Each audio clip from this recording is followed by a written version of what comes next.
Don't forget to subscribe. Thank you for watching Ruchi Media. My name is Ruchi and the East African. Please subscribe the channel as we do roll this. Now, news in South Africa.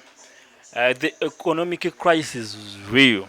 South Africa is under a deep economic crisis, and I'm breaking it down to you so that you can really understand what is happening. From the anti-immigrants wave to really deep economic crisis from them internal. So we are breaking it down for you, but please subscribe to the channel as we do this. Now, South Africa is in a deep economic crisis. Here are the reasons as why South Africa is under an economic crisis as of what we speak. We've seen so many our fellow Africans being chased from South Africa. We've seen so from Malawi, Zimbabwe, Nigeria, Congo, Uganda. Man, a lot of countries have received their bunch of fellows after being chased from South Africa. And what happened after is what we are talking of, after the Africans leaving South Africa and the economic crisis rising this high. Unemployment over 30% in 2026. That is about 350,000 jobs were lost. Some reports have it about 43% of people being so unemployed.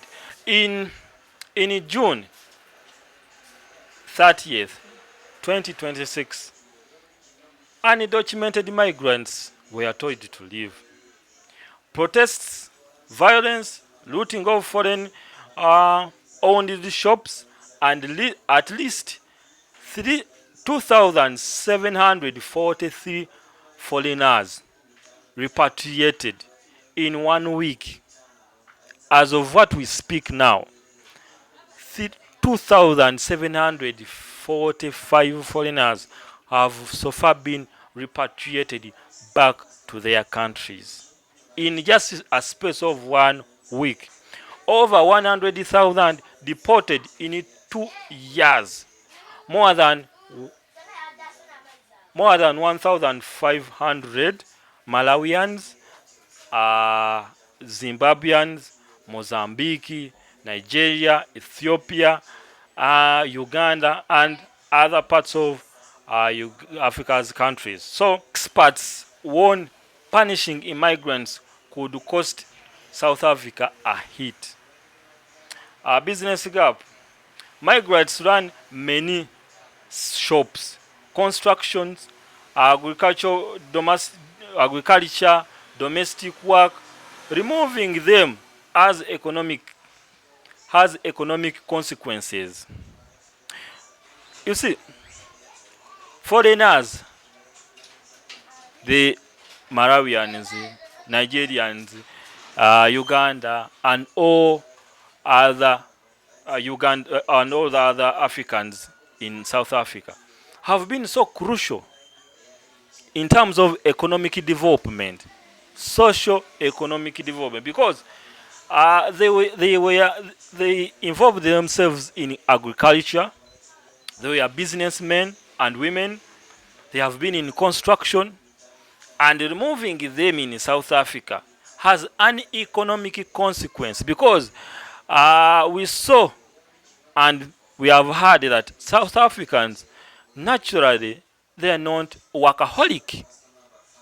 They are people who would want to sit back, relax, as others work for them.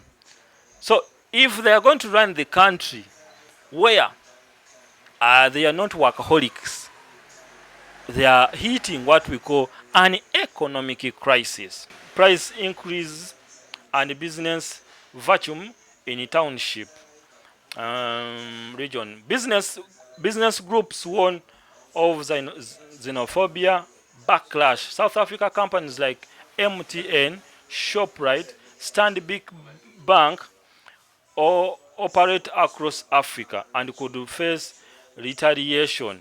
Nigeria and Nigeria and Ghana and others petitioned the AU, that is African Union. So we have so many companies that are from South Africa, that is MTN, Shoprite, Stabic Bank.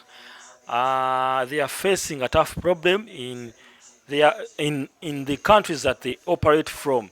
As of what we speak, in Uganda, Stabic is also having a Standard Chartered is also having a problem.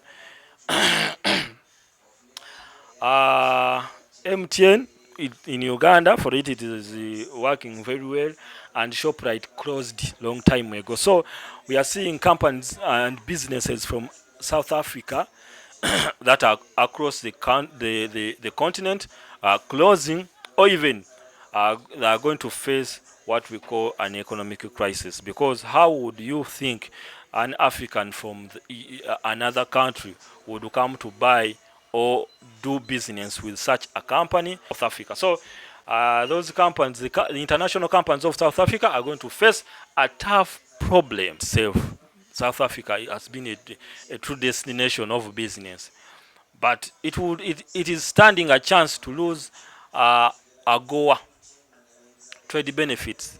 This is an international trade market from the US. So when you lose such places, it means you and economic crisis, you could be together like this. So South Africa is really hitting a backlash ever since it did what we call xenophobia, or what we call anti-immigrant wave, chasing away other Africans from South Africa so that they can build South Africa. But again, at the look of things, they might have what we call an economic crisis, because ever since they started this, things are not turning up to be on a good side, as economically they are creeping. So that is what is happening in South Africa, and the economic crisis ever since they started what we call xenophobia attack on fellow Africans. You can leave your comments, you can give your opinions on that matter. How could they do? What would be done basically to ensure that things are upright? I saw the leader of this movement trying to tell other Africans that he is going to go to every country, because these are fellow Africans, and try to bring Ubuntu. I don't know. I don't know how this could hit fellow Africans, because if you say you want Ubuntu when you are chasing away fellow Africans from your country, what practice are you really trying to mean? But with that, I'm leaving you. See you when you see me. Don't forget to subscribe.